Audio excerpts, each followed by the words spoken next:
बैठा हुआ हूँ, तो कभी कभी तो निकलना होता है मेरा, तो अब भी निकलना हुआ तो निकलने पर पाबंदी कोई ऐसी थोड़ी है, इसके उज़्र तो होते हैं ना निकलने के।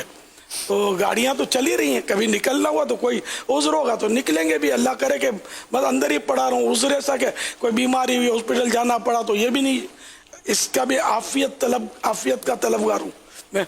तो इसलिए मदनी चैनल वालों से भी हाथ बांध कर अर्ज करता हूँ कि मेरा डंका न बजाए, मैं अनकरीब मरने वाला हूँ, एक्सपायर डेट करीब है। आप मेरी मरकजी मजलिस शूरा को अवाम के दिलों में उतार दें कि जो भी कर रही है दावत इस्लामी की मरकजी मजलिस शूरा करी, वन मैन शो नहीं चलता, समझे, वो फिर अपने साथ सारी मकबूलियत ले ना जाए कहीं, जिसको हम मतलब वन मैन शो कर रहे हैं। तो इसलिए वो मरकजी मजलिस शूरा, इसके अराकीन बदलते रहते हैं, बदल सकते हैं, बदले भी हैं, इजाफे भी हो रहे हैं। तो ये इंशाल्लाह इसकी लाइफ बड़ी है, बंदे की लाइफ ज़ाहिर है आपके सामने। तो इसलिए अल्लाह ताला आप सबको अजर अज़ीम अता फरमाए, आपके हुस्न ज़न से भी मुझे अच्छा कर दे। लेकिन मैंने वज़ाहत कर दी, मैं कुछ भी नहीं कर रहा, मैं घर पे बैठा हूँ।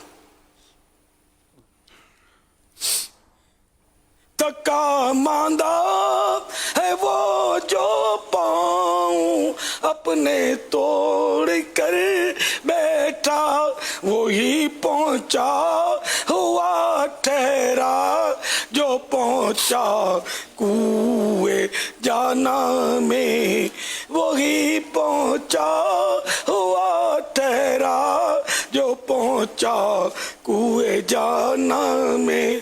तो अल्लाह करे कि मुझ में ताकत आ जाए और मैं भागदौड़ शुरू कर दूं। सल्लु अलल हबीब सल्लल्लाहु तआला अला मुहम्मद।